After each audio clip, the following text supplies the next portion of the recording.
2013 সালের 4 ডিসেম্বর ফেনীতে হরতালে পুলিশের গুলিতে নিহত যুবদল নেতা হারুন আর রশিদের পরিবারকে বাড়ি উপহার দিলেন প্রধানমন্ত্রী ও বিএনপির চেয়ারম্যান তারেক রহমান। রবিবার দুপুরে ফেনী সদর উপজেলার ফরহাদনগর ইউনিয়নের জগৎ জীবনপুরে বাড়ির নির্মাণ কাজের উদ্বোধন করেন আমরা বিএনপি পরিবার সংগঠনের উপদেষ্টা আব্দুল কাশেম। নতুন ঘর পেয়ে খুশি নিহত যুবদল নেতা হারুনের পরিবার। আমাদের ঘর ছিল না, আমার ভাঙা ঘর, আমার ঘর দিছে, নতুন ঘর দিছে।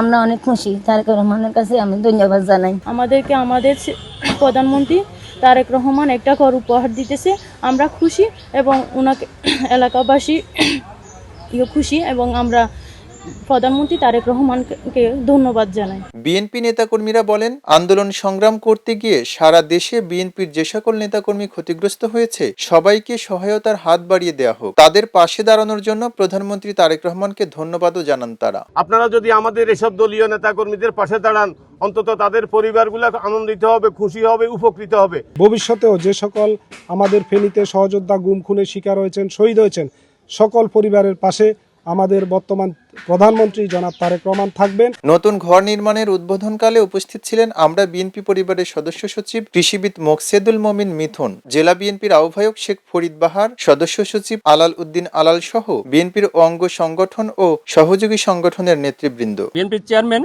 আমাদের বর্তমান প্রধানমন্ত্রী তারেক রহমান, উনি একটা মানবিক নেতা এবং ওনার নির্দেশে আমরা আবারও এই হারুন ভাইয়ের পরিবারের জন্য যে ঘর নির্মাণের কাজে এসেছি। এই 17 বছর গুম খুন হয়েছেন এবং 24-এ যারা শহীদ হয়েছেন, এছাড়া যারা মানবতার নিচে যারা জীবনযাপন করে, যখনই এগুলো জানা যায় বা যা ক্রিয়েটিভ এমন কিছু আমাদের যখন অর্থাৎ মাননীয় প্রাইম মিনিস্টার এগুলো জানতে পারেন, তখনই আমাদের যে অ্যাডিশনাল প্রেস সেক্রেটারি জনাব আতিকুর রহমানকে জানানো হয়।